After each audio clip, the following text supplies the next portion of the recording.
What is up, everybody? Welcome to another edition of the Everything Medicare Podcast. Thank you so much for joining me today.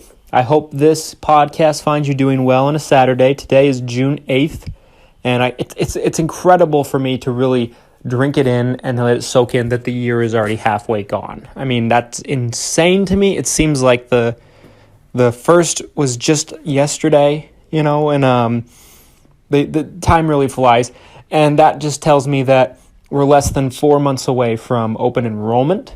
So when that time comes, for those of you who've been listening to me since the very beginning, you know that I scale back on how many episodes we're doing for the very reason that we are so busy during that time of year. If you've ever known anybody who's, let's say, a CPA or a tax person or someone like that, during tax season they are insanely busy, and that would be me, my office, and my company.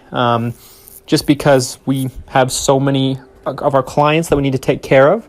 We have new folks that want to become clients of ours, and there's just no time in the day for me to do an episode. I mean, no matter how big our staff is, no matter how big a company we are, there's so many folks that want to talk to me, and that's something that I do that a lot of other places don't do, is I make myself available to more of my clients. Maybe someday that might change. Not saying that it will or won't. And if any clients of mine are listening, there's no intention of that ever changing. But if we get large enough, we might need to have account managers and different things like that take care of things. We'll have to see. But basically, my point is, when that time period rolls around, folks, things are going to probably scale back to maybe one episode a week, and it will most certainly be probably on weekends, but we'll have to see. We're gonna sit down and take a look at it as it gets closer, and I will bring that information to you as it comes. If this is your first time listening, my name is Christian Brindle, and I'm a Medicare health plan expert and specialist. I own a company called Christian Brindle Insurance Services, where we work with people on their Medicare plans of all different shapes, sizes, situations, whatever, from all different places of the world. And one thing that they all have in common is they all have Medicare. That's about it. We work with such diverse situations that everything has been in a really good place for us, because we've been able to really help people over the years. So that's what my company does. I have written and published 2 books on Medicare. I host this podcast, sponsored by my company. And my intention, folks, is very simply put, to make this Medicare stuff easy for you. Because close to no one is doing that nowadays. There are some, and there's other good people other than myself and my organization out there, but I'd say there's infinitely more people that don't do that and don't do as good a job as they should. Okay. So today, I wanted to talk with you about, I love this topic, by the way. I wanted to talk with you about, is it better to work with a small company on your Medicare plan, whether it be a Medicare supplement or a Medicare Advantage plan, or is it better to work with a bigger company? So this, depending on who you are, if you're listening to this right now, everybody has a different take on this as far as what their mind goes to. Some people hate big corporations and companies, and Fortune 500 companies and multi-billion-dollar companies. Some people hate those companies. And I'm not going to comment, because no matter what I say, no matter what I say, if I do disclose how I feel about this, half of you that are listening are going to be pissed off at me, and the other half are going to be cheering for me. I'm not looking to divide or alienate anybody, okay? So I'm just going to say I refuse to tell you how I feel about this topic or this issue as far as big companies versus small companies, but I will give you my opinion on what I recommend on what's best for your plan from an unbiased perspective. I'm not talking about philosophical reasons or anything like that, or moral reasons or whatever, but some people hate large companies. They just hate them. Some people like and to work with smaller companies because of that, because they feel like they're sticking it to the big companies, or they're supporting the smaller company, maybe not just because they hate the big company, but they like to, support a smaller company to help them out, help the underdog. There's a million different reasons I've heard over the years why someone wants to work with a particular company.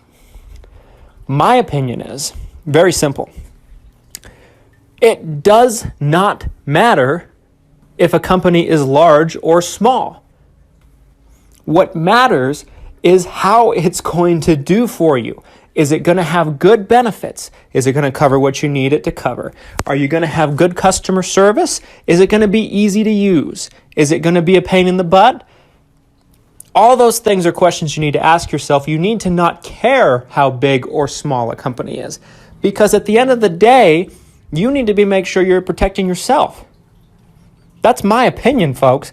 Now, some of you are just married to a particular insurance company, and that's okay, okay? I'm not here to tell you you're wrong for how you feel and how you want to do something, and that's okay. Some people don't mind having a worse plan to stick with a company they've been with for many, many years, and a company that they feel takes good care of them and has good service, and they know what they're going to get. And I get it. I completely understand. Okay? I believe that there's two sides of this argument, whether you should work with a bigger company or a smaller company. And it's not a very simple question just to answer straightforward, but at the end of this episode, I'm going to give you my opinion on most of the time which one is better. But first of all, I want to talk about the two sides of the argument. So let's start there. So let's start with the argument against the big companies. Okay? The argument against the big companies that you hear from people all the time, and whether it's true or not is irrelevant. And I'll disclose if I think it's true or not, okay, in segment 2. But the argument against the big companies is rather simple. People think that big companies are so large that they're easy to get lost in the shuffle and fall between the cracks. And sometimes that's true.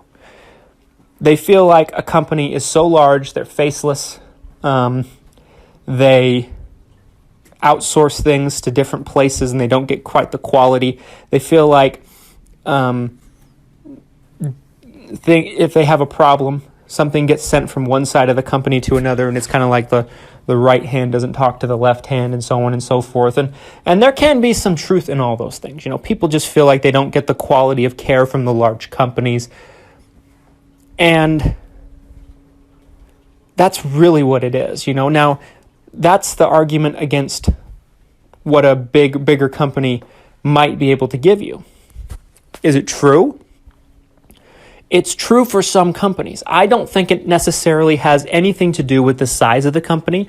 I think it has to do with how that company does business and their business model. Because I, for one, can tell you there are plenty of companies that are humongous companies that have great, excellent, phenomenal customer service. Them being large does not stop them. But there are also companies that are humongous companies that their customer service is pitiful, and they just can't seem to get it right. And why the difference is, it has everything to do with how the company is managed and how they do business. Period. Point blank. It doesn't mean that the company with a bad customer service is a bad company, but they might be a little more difficult, a little harder to work with. And that's what it comes down to on the big companies. Okay? Now, like I said, at the end of this episode, I'm going to tell you what I believe more often than not is going to benefit you. Now, and like I said, take this with a grain of salt when I get there, because there's exceptions to everything, and nothing is true 100% of the time. But it's something to keep in mind when you're making your choices and you're looking for a plan. Stay with me into segment 2 after a quick word from this week's sponsor.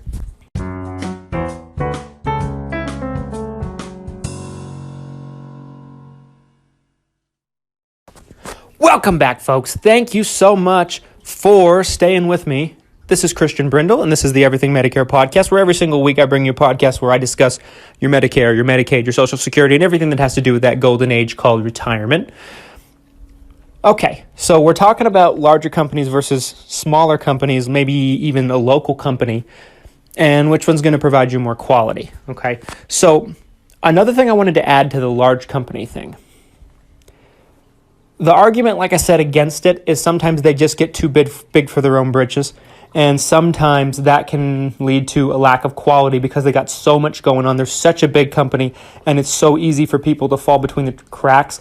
And for some companies out there, like I said in segment 1, that is 100% accurate. However, it's not the case with all large companies. It might be a stereotype against large companies, but there are a couple, well, maybe there's a lot of large companies out there that have good service. It all has to do with the quality of the company as far as how they're ran and if the customer service is a priority for that company, because sometimes they're not, okay? And I'm not saying any names on this podcast. I don't need those kind of problems. I have such a large target on my back from doing this podcast, because some people don't like what I say. People don't like that I have strong opinions, and people don't like that I speak the truth a lot of the times and I make this information public. There's very few people out there that really support this podcast, but there's a lot of people that do too. But I'm not. I have enough problems, and I have enough target of a target on my back without throwing any insurance company names out there. That would be a nightmare for me and my company. So I'm not going to do it, but I'm going to talk in generalities here. You notice this podcast rarely, if ever, discusses a particular insurance company, unless it's like a news story or an article or something like that. So keep that in mind. I'm not trying to play it safe or anything like that. Just keep in mind I can get in big trouble if I did do that. So bear with me here. So that's the argument against the large companies. What's the argument for the large companies? Well, the argument for the large companies, in my opinion, is and this is what I've gathered over the years, they became a large company because they're good. Pretty simple. I mean, you can't be a crappy company and make it on the Fortune 500 unless you have to be doing something right? I mean, unless you're in conspiracy theories and you think that there's someone out there pulling the strings and has nothing to do with the company and blah, blah, blah, I'm just going to assume that that's not in the picture, okay? I'm not into that kind of stuff. I like to present information and draw conclusions based on what I can see and what I can prove and what I know for sure. So we're just going to throw that out the window if you're one of those people. And that's your business. But I don't think you can become a multi-billion-dollar company in any industry without doing something right. People have to flock to you in crazy numbers to grow at that pace and become that successful of an organization. So that's the argument for large insurance companies, that they got that way because they do something right, because they are valuable for people. If they weren't valuable for people, no one would stay with them. They wouldn't have any customers. No matter how much advertising they do, people don't stay with a company that they don't feel is taking good care of them or is giving them terrible service. And that's just a no-brainer, right? Companies would go out of business. They go bankrupt if that was the case. So, and there's got to be something they're doing right.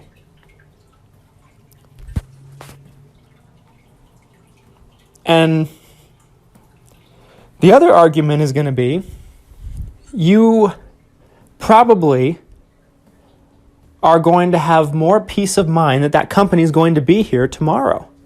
Whereas with a smaller company, you're rooting for them. You're hoping they're doing good. You're hoping they're lasting. But especially if they're a local company, you don't know if the huge national Fortune 500 insurance company is going to knock them off. It's like, your local retail store, or your something like that. Amazon's probably going to end up hurting them and a lot of them may not survive. It's the same kind of thing. These gigantic national insurance companies are Amazon, and the local companies are your local food mart. No matter how good a small company is, the chances of them making it and becoming a large company, because let's face it, all insurance companies that are huge companies started out as small companies. And what makes the difference is the huge companies went through everything and they stood the test of time.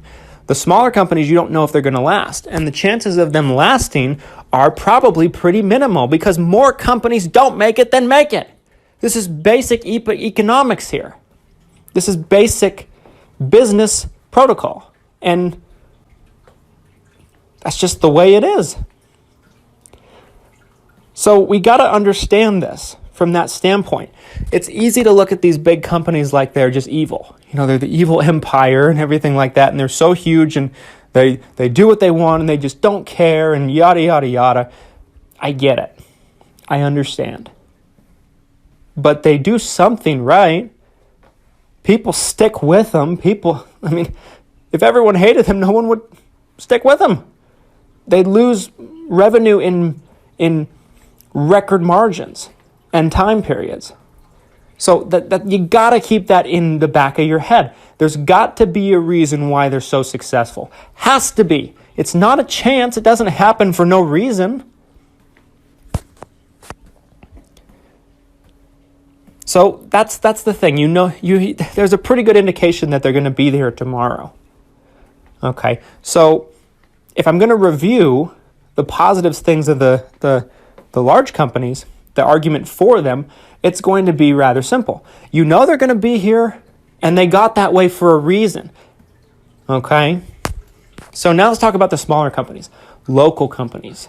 Okay? Let's say they're in your state, or maybe they're in a couple states, whatever. Or maybe they're in all states, but they're just a tremendous amount smaller than, let's say, one of the top 3.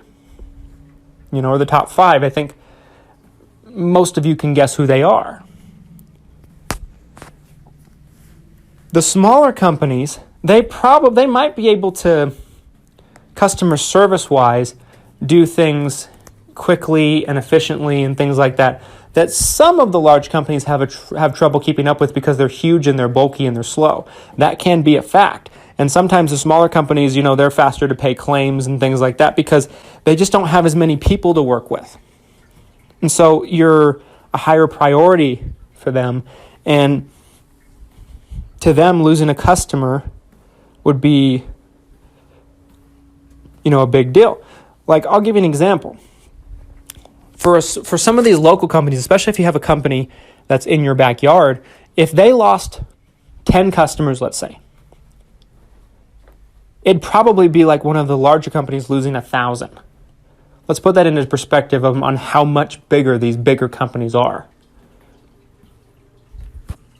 So you got to keep that in mind. So the argument for them is, they're smaller, which means they're probably going to be more agile. They're going to take care of things in maybe a quicker, more efficient manner. However, that's not always the case. I can't stress that enough. There's a lot of local small companies that don't get that, and they don't do that because that's their advantage, and they don't play to their advantage. They don't take that into consideration. They don't make it a priority, and they don't last. There's tons of insurance companies all the time that are coming in and out the front door. But if yours is going to stick around, that's how they're going to stay. That's how they're going to compete. That's their edge against the big company, the giant, the juggernaut of a company. The negative thing is, financially speaking, they cannot keep up with the larger companies benefits-wise. Sometimes, not all the time.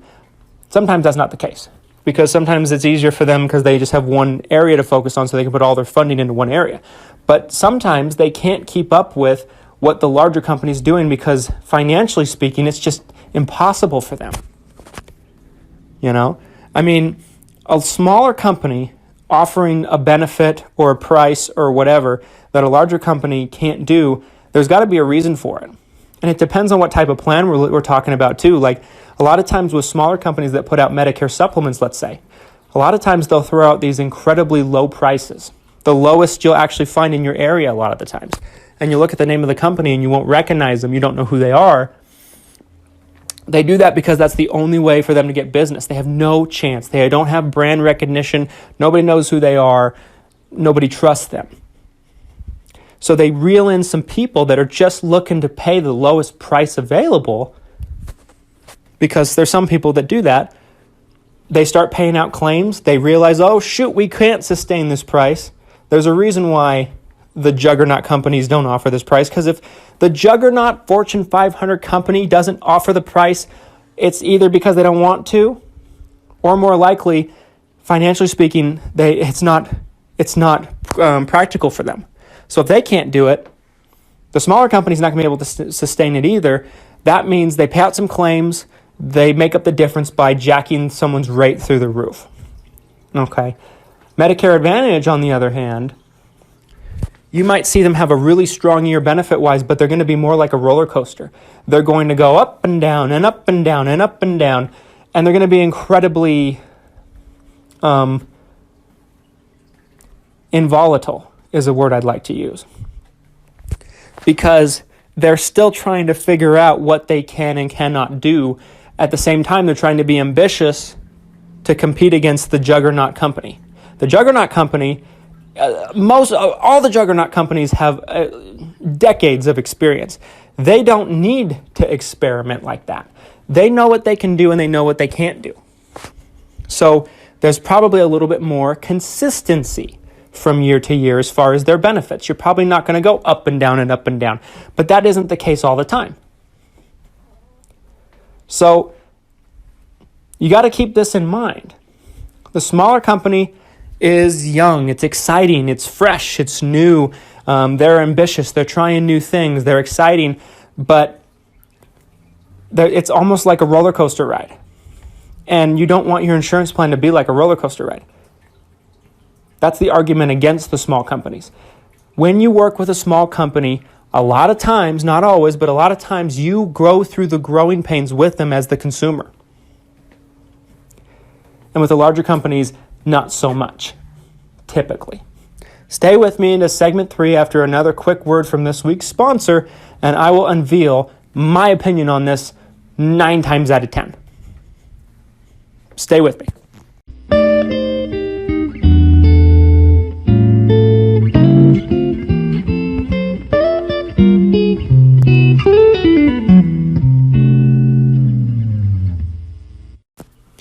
Welcome back, folks.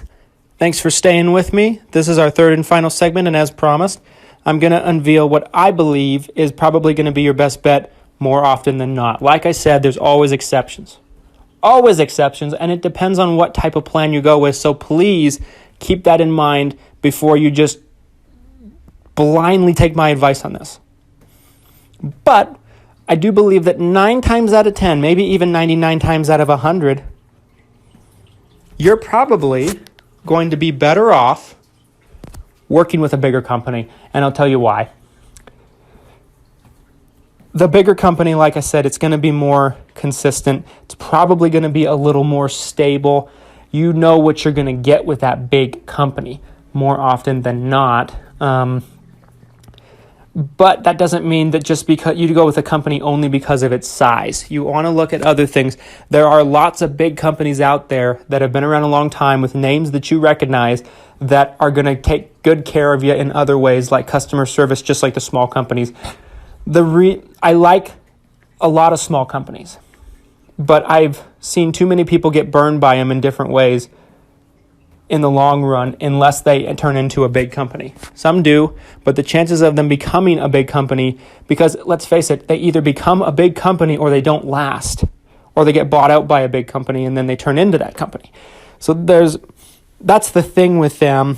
You just don't know. There's a lot of unknown, and when it comes to your insurance, you need to be sure.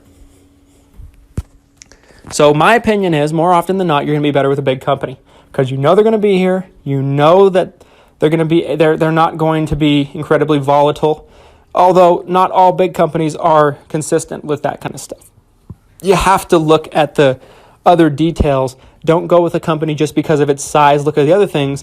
But if it's between a big company and a smaller company, I would feel more comfortable with a bigger company for those reasons. Because I think chances are, they're going to be here tomorrow and they're going to be able to sustain what they're offering you. Whereas the smaller companies probably offer you that to get you in the door, but they probably can't sustain it over the long period of time. And if they try to, and let's say they can't, they might go out of business, and then, like I said, you don't know if they're going to be here tomorrow. My dad always taught me something really important, and I think that's incredibly insightful. If the big companies, if a 10 or $20 billion company, or maybe more, can't offer a certain deal, but a small local $50 million company is offering it, there's a reason, there's a catch, there's something. Okay? Usually, not always. This doesn't apply every single time, but a lot of times that's true. There's a reason why that big company can't offer it, and so there's no reason to believe that the smaller company will be able to sustain it, and it's quite simply that. Thank you so much for listening, folks. If you live in Utah, Idaho, or Florida, and you'd like to work with my organization, Christian Brindle Insurance Services, on your Medicare health plan, no matter what your situation is, I encourage you to give us a call. We offer free consultations, no obligation at that. So if you talk to me or someone else at our office and you're not satisfied or you don't feel comfortable with how the conversation goes, by all means, no obligation. We would just love the opportunity to be able to talk to you if you feel like you need some help. Our office is 801-255-5340, 801-255-5340. Again, we work with people in Utah, Idaho, Florida. Those are the 3 states we're licensed in. We're always adding more. Stay tuned, and we will announce when we add more states in years to come. But those are the 3 states we work with people in. And I think you wouldn't be disappointed. If there's anything better you can do, we'll be able to find it. And if you can't, we'll tell you. We're a quality organization. That's the only reason we stay in business, because we look out for our customers and our clients. Again, that's 801-255-5340. Our office hours are Monday through Friday, 9:30 a.m. to 4:30 p.m. Mountain Standard Time. If you don't live in one of the 3 states, but you'd still like to get some of my insight, I wrote a book for people like you.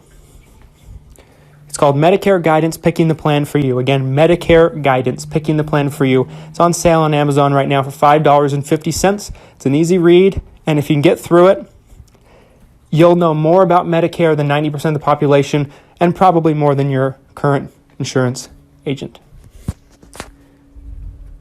$5.50 on Amazon. Search Christian Brindle, Brindle. It's a red book with a Medicare card in the front. Medicare Guidance, Picking the Plan for You, Christian Brindle. Thanks, folks, for listening. Have a wonderful weekend. Can't wait to talk to you Monday.